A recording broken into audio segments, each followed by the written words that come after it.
Hey guys, just want to give you a quick review of the Venzo biking shoe that I purchased for our Peloton.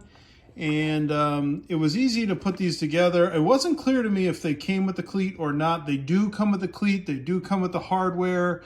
They do not come with an Allen key, or at least mine didn't have an Allen key. So everything's here. All you have to do is use the Allen key, put the washer in, put the 3 bolts in, snug them up tight, and then you just want to make sure you adjust them to a level that makes you comfortable here. And so as you can see, I've moved it around a little bit based on the marks here. They clip in easy, and you know, they're comfortable. I definitely would go a size up though. Definitely would go a size up as the listing says. Let me show you how they clip in and we'll go from there. Okay, so here we go. We're gonna clip in. You can see we have the Peloton. This is totally unmodified. This is just your basic Peloton. And this is the, I guess, 2022 model.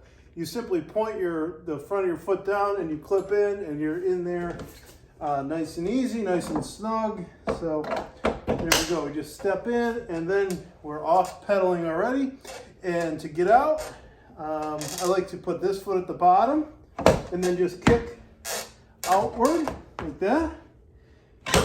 And then you're out. So easy in, easy out, helps with the workouts. Definitely saved a lot by going with these over the Peloton shoes. So really enjoying them.